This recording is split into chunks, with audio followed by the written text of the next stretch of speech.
L'une des plus grosses arnaques de ce siècle, ou du moins en fait de tous les temps que l'homme n'ait jamais connu, c'est l'école.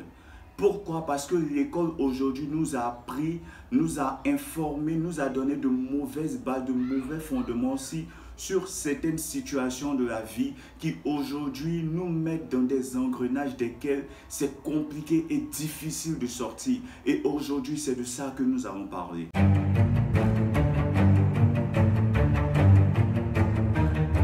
Yo family, j'espère que vous allez bien, enfin moi ça va, Prince Olive et bienvenue sur la chaîne. Si t'es pas encore abonné depuis tout ce temps, man, abonne-toi en fait et lâche un pouce bleu, un petit commentaire, c'est très important, cela prouve que tu me suis, que tu aimes ce que je fais, que tu veux que je progresse, c'est très gentil de ta part.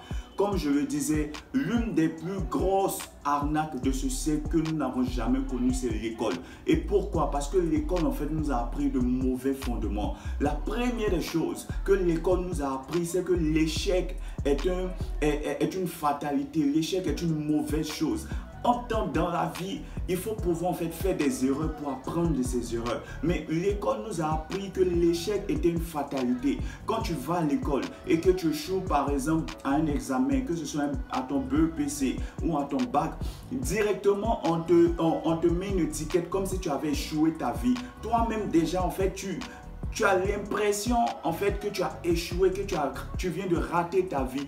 Pourquoi? Pas parce que l'échec que tu viens de présenter là te fait tellement mal, mais c'est dans un premier temps par rapport à la vie des autres. Ce que les autres vont dire de toi, ce que les autres vont penser de toi, que tu es nul, tu es bête, tu es sans avenir, tu n'as pas d'intelligence. En fait, c'est tout ça là que l'école, de manière inconsciente, nous a appris, nous a inculqué que quand tu échoues, c'est que tu es nul. Quand tu échoues, c'est que tu es bête. Quand tu échoues, c'est que tu as raté ta vie, c'est fini. Tu n'as plus rien à faire, on ne peut plus rien faire pour toi. Et aujourd'hui, en fait, ces choses-là nous rongent de l'intérieur. Et ce sont en fait ces manières de penser-là qui ont fait qu'aujourd'hui, beaucoup sont dans des situations, dans des engrenages desquels ils ne peuvent pas sortir. Pourquoi? Parce que l'école nous a appris de mauvaises bases, nous a appris de mauvais fondements, de mauvaises choses. Soit disant que l'échec était une mauvaise chose. Mais l'échec, c'est vrai que dans la vie, on veut tout faire pour réussir, c'est important. Mais quand tu échoues, il ne faut pas t'attarder sur ton échec. Il faut pouvoir tomber pour mieux te relever. Quand tu échoues,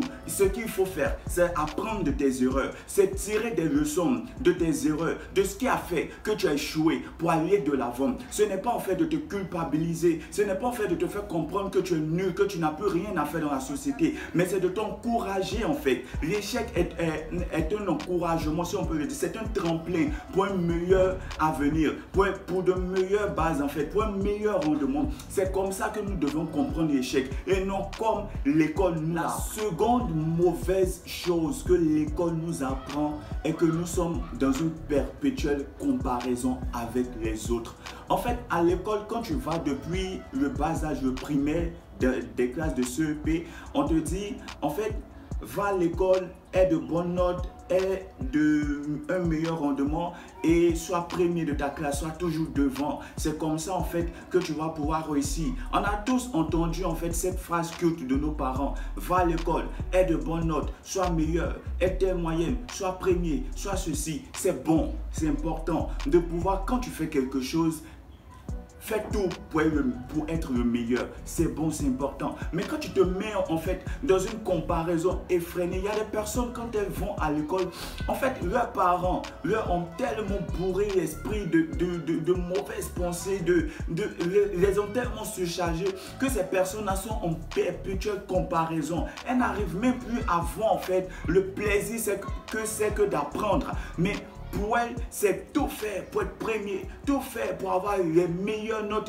mais à la fin, ça sert à quoi? En fait, cela nous met un stress pas possible. Cela nous donne en fait de rentrer dans des situations de comparaison pas possible d'une telle manière où lorsque l'autre te dévance, tu es frustré, tu es énervé, tu es en colère, voire même tu es jaloux en fait de ce qu'une personne a eu peut-être une moyenne au-dessus de la tienne ou une note au-dessus de la tienne ou peut-être qu'une personne en fait a été félicitée et toi non. C'est ce qui nous rend en fait égoïstes, méprisants, aigris. En fait, nous remplit de mauvais sentiments, de colère. Pourquoi? Parce que l'école, dès le bas âge, nous a appris ces choses-là. Dans une comparaison, moi j'ai une petite anecdote en fait.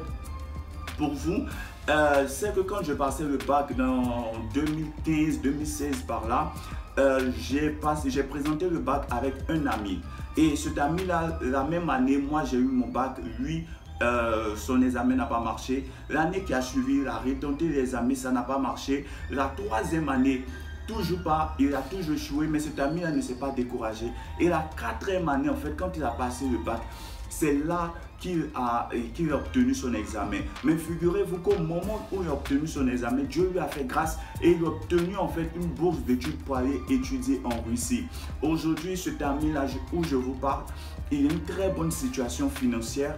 Il travaille dans une des plus grosses sociétés en fait d'Europe. Il a une famille, en fait, il est posé, il a une vie qui est stable.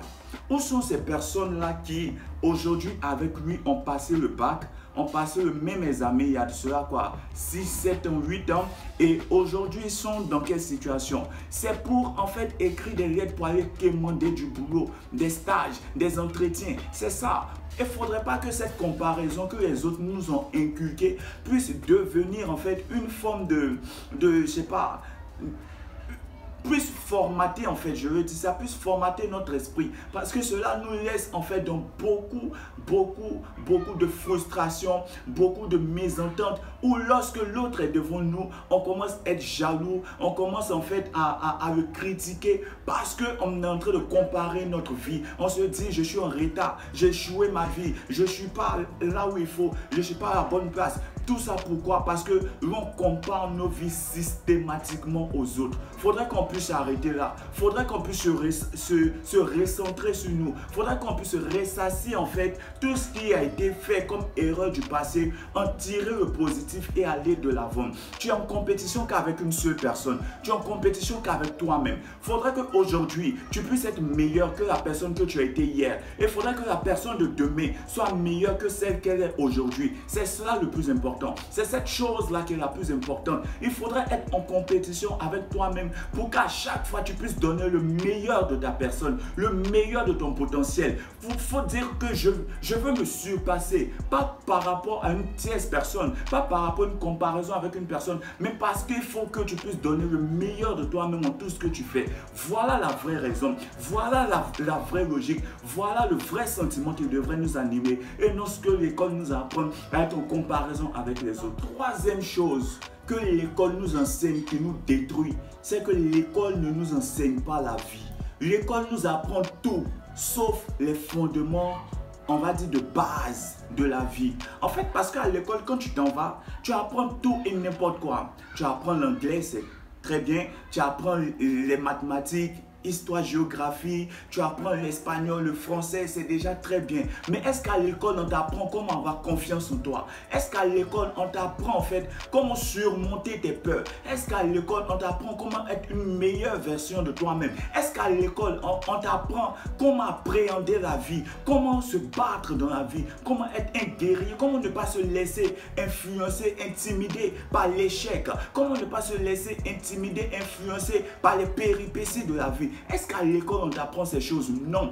Ce que l'école t'apprend, ce que l'école fait, c'est de te bourrer d'un nombre incalculable de connaissances, te bourrer d'un nombre incalculable de choses en fait quand on te met dans l'esprit. Et aujourd'hui, ces choses-là même, on ne les retient même pas. Qui va me dire parmi vous en fait, ou je sais pas, demander dans votre entourage, qui se souvient de la première leçon de SVT qu'il a eu en 6e ou en 5e, ou qui se souvient encore, même en terminant, on parlait d'un coup la bipolarisation.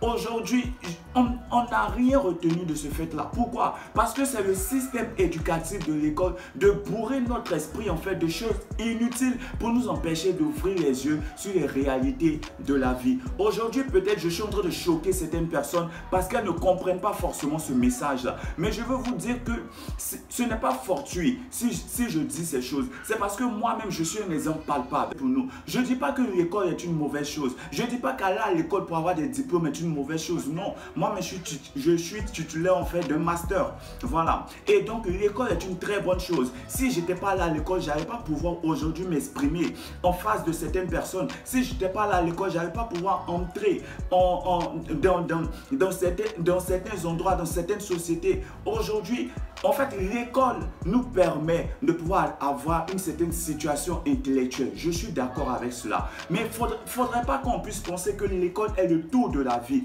L'école n'est pas le centre de la vie en fait. Si tu n'es pas là à l'école, en fait, tu peux réussir dans ta vie, d'accord, avec d'autres choses. Quoique l'école est le fondement et la base. Mais aujourd'hui, ce que je suis en train de dire, c'est que je dénonce que l'école nous apprend de mauvais. Et ce sont ces choses-là. L'école ne nous apprend pas les fondements de la vie. L'école ne nous apprend pas comment appréhender la vie. Et c'est très mauvais en fait. Parce qu'aujourd'hui, il faudrait qu'à l'école, on puisse apprendre le développement personnel. Il faudrait qu'à l'école, on puisse apprendre comment avoir confiance en soi. Il faudrait qu'à l'école, on puisse apprendre ces choses-là qui pourront nous permettre et être essentielles, qui sont essentielles en fait dans la vie. Et non le théorème de Pythagore, non les propriétés de Thalès, non des choses qui ne nous servent à rien aujourd'hui en fait. Je suis désolé de le dire, mais c'est la vérité. La quatrième chose que l'école nous apprend, c'est le conformisme et le suivisme. Aujourd'hui en fait, quand tu vas dans les écoles, pour nous tous en fait qui avons fait des écoles, que ce soit des écoles privées ou des écoles publiques, en fait, on nous apprend à nous habiller pareillement. On nous apprend à avoir les mêmes idées, à penser pareillement. On n'a pas la liberté en fait de se définir comme les personnes uniques dans notre unicité en fait. On n'a pas la liberté de se définir comme ces personnes particulières que nous sommes. On n'a pas la liberté de définir qui nous sommes ou de développer notre plein potentiel au travers de ce que nous sommes concrètement. L'école nous apprend le suivisme.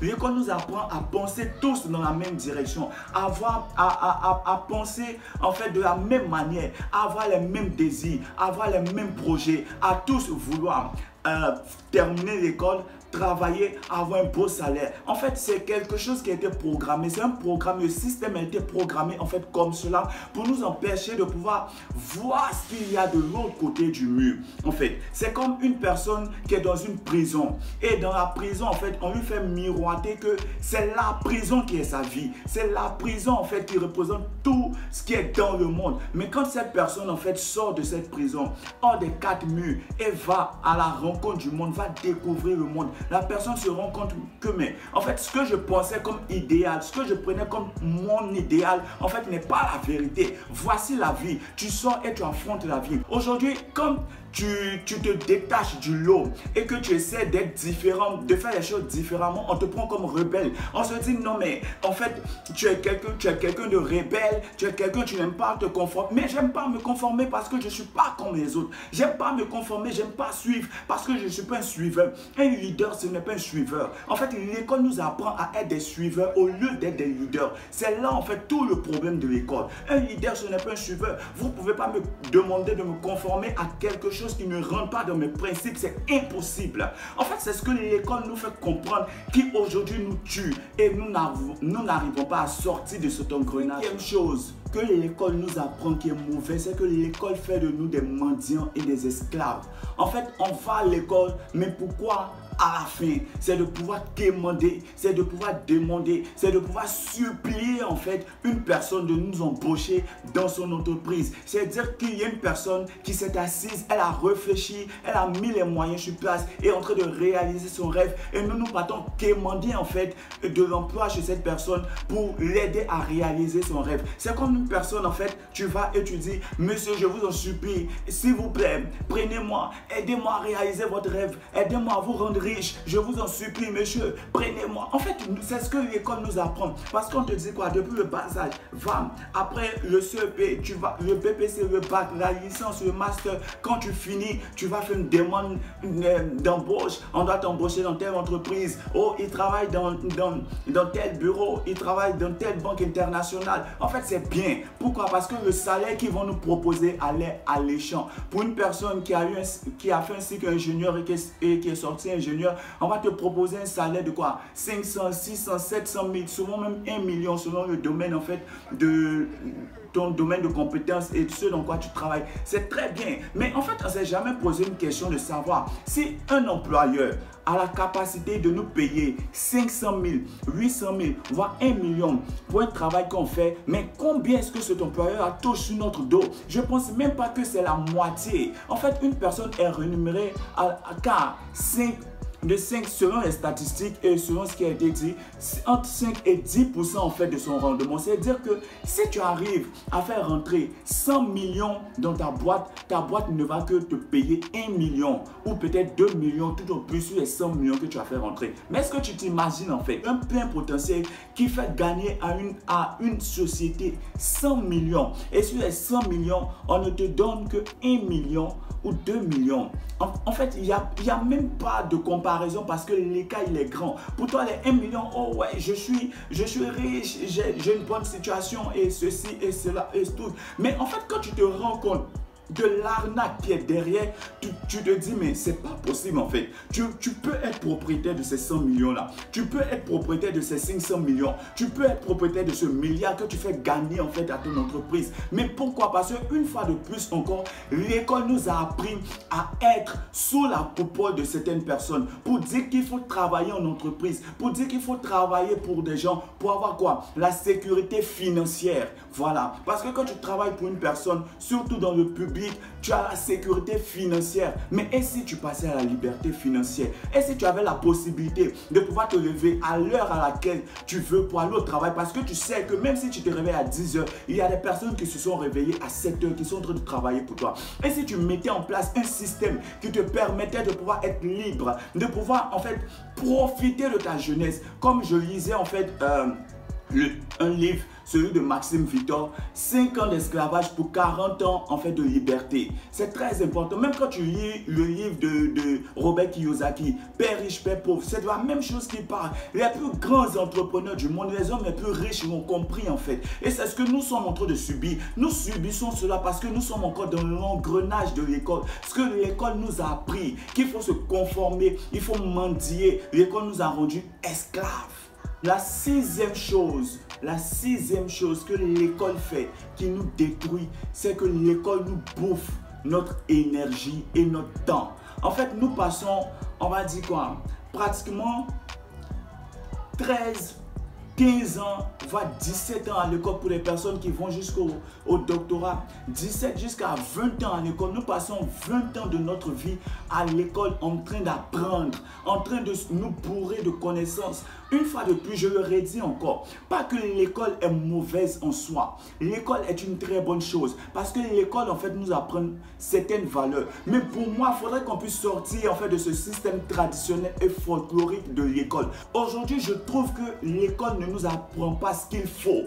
L'école ne nous apprend pas les bonnes bases. L'école ne nous donne pas le véritable enseignement. Et je pense que tout ça en fait est quelque chose de programmé. C'est quelque chose qui a été planifié et de défini. L'école en fait nous bouffe notre énergie. L'école nous bouffe notre temps parce qu'on prend notre temps à apprendre des choses qui aujourd'hui nous servent à rien. Dites-moi, combien de personnes en fait se servent aujourd'hui dans la vie réelle de ce qu'elles ont fait à l'école?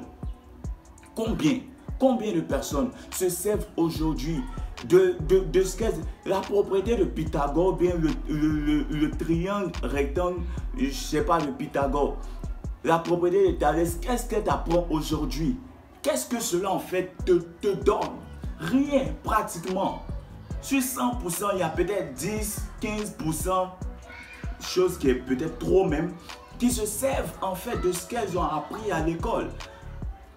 De triangle isocèle, je ne sais pas à quoi est-ce que ça sert en fait. L'école nous bouffe notre temps. Pour moi en fait, dans une école, ce qu'il faudrait apprendre, c'est la liberté financière, c'est en fait le développement personnel. L'école devrait nous apprendre les bases de la richesse financière en fait, de ce qui fera de nous de meilleures personnes, de ce qui pourra nous permettre en fait d'explorer notre plein potentiel. Aujourd'hui en fait tu prends quelqu'un qui est destiné à jouer au foot, à jouer au ballon, c'est un génie du foot, tu le mets dans une salle de classe et tu lui demandes en fait de définir son potentiel par des calculs de x au carré plus aby. En fait, ce gars-là, lorsqu'il ne pourra pas le faire, l'école, le système de l'école va lui faire comprendre qu'il est nul, qu'il est bête, il ne sert à rien. En même temps, ce n'est pas là que la personne en fait devrait se retrouver. Il faudrait que dès le bas âge, pour moi, l'école idéale devrait dès le bas âge détecter ce à quoi la personne, l'enfant, l'élève, l'étudiant est appelé et le guider dans cette voie en fait. C'est ça la véritable école qu'on devrait nous enseigner ici en Afrique. Mais qu'est-ce que l'école fait? Elle nous apprend des choses inutiles qui ne nous servent à rien et nous bouffent le cerveau, nous bouffent notre énergie et au final, qu'est-ce qu'on devient? Et pour moi, la dernière chose, la 7e chose que l'école ne nous dit pas, c'est que la formation qu'elle nous donne n'est pas exhaustive. Il faudrait pouvoir, en dehors de la formation que tu as acquis à l'école, pouvoir en fait te focaliser sur d'autres choses. Il ne faudrait pas seulement te limiter à cela, mais il faudrait que toi-même tu ailles découvrir ton plein potentiel. Parce que l'école en fait ne te fera pas découvrir dans la généralité, dans la plupart du temps, ton plein potentiel. C'est en explorant d'autres dimensions, en explorant d'autres choses que tu vas découvrir que tu es fait pour telle chose, que tu vas découvrir, mais j'ai tel talent, que tu vas découvrir, mais je peux faire tel truc, telle autre chose. Et c'est très important en fait, parce que lorsque tu sors de l'engrenage en fait du système scolaire, tu découvres ta personne, tu découvres qui tu es. Et je peux vous rassurer les amis, c'est très important. C'est très important de se découvrir, d'apprendre en fait d'autres compétences, de savoir pourquoi est-ce qu'on a été créé, pourquoi est-ce qu'on a été fait, pourquoi est-ce qu'on vit en fait, pourquoi. Quel est ton but sur la terre? Quel est ton but dans la société? Quelle est la chose à laquelle tu es appelé? Ce sont ces questions existentielles qu'on devrait se poser en fait. L'école nous enseigne, nous apporte de la connaissance, mais de la mauvaise des manières. Pour moi, l'école idéale devrait se pencher sur ces différents points-là pour nous enseigner des choses utiles qui pourront nous permettre d'avancer, qui pourront nous permettre de nous améliorer, qui pourront nous permettre d'aller de l'avant. Voilà la véritable école. Voilà ce à quoi nous sommes appelés. Voilà ce à quoi le système éducatif est appelé. Et non à nous enseigner des choses qui ne nous servent à rien. L'école, pour moi, l'école traditionnelle et folklorique, pour moi, est la plus grosse arnaque qu'on ait jamais connue. Family, c'est la fin de la vidéo. J'espère que vous aura plu et été utile. Moi, j'ai pris énormément de plaisir à la faire. Lâche un pouce bleu si tu as aimé la vidéo. Abonne-toi et lâche un commentaire. Moi, ça me fera plaisir. On se dit la semaine prochaine pour une nouvelle vidéo.